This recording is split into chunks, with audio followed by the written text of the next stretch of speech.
BFM 89.9. Good morning, I'm Melisa Idris. Today is Friday, the 4th of April, and thank you for joining me to look at the front covers. The Sun's front cover is talking about the abduction that happened in Singamata Reef Resort in Sempurna of Sabah. And one Chinese tourist was abducted, as well as a Filipino worker at the resort. Now, this entire incident has brought two questions to my mind. The first being security. Now, how secure are our borders, given that this is the second time that our eastern coast has been breached? Now, Eskom has come under fire after tourists abducted from resort, according to the Malay Mail. Eskom is the Eastern Sabah Security Command defense area, which we have invested a lot of money in. And that just makes me wonder, is that money well spent if we're consistently seeing cases like this? And to tie in with this story is the fact that Hishamuddin, Defence Minister, says that civil aviation needs to be seriously re-looked at. And I think that's fair given what happened with MH370 and the gaps in the security of our airspace.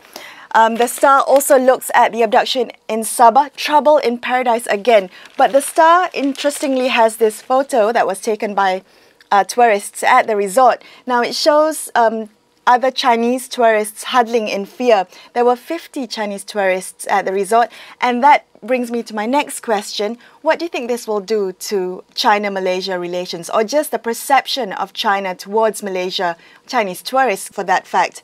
The fact that, after MH370 with the 100 over passengers in China, a Chinese tourist was abducted on Malaysian soil.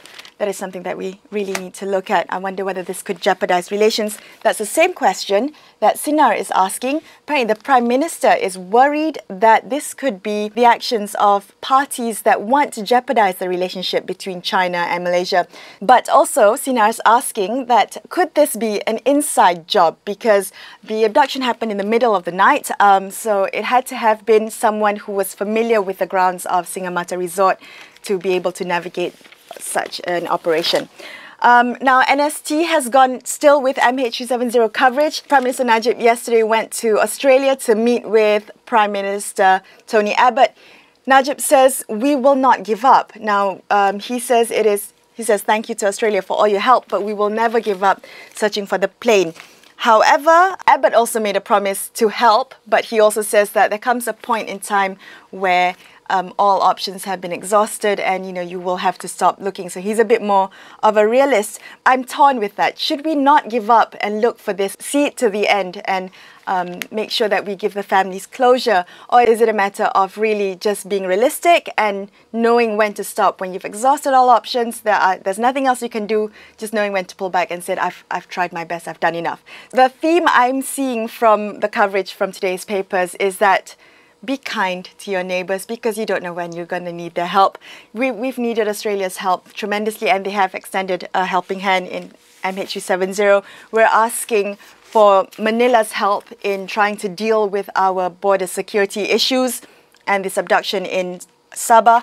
And now we're asking China to understand that this is out of our control and hoping that they will in turn understand where we're coming from. So I guess we should be kind to our neighbour. So love thy neighbour, friends. I shall leave you with that. Enjoy your weekend. I'm Melisa Idris for BFM's Morning Headlines, BFM 89.9.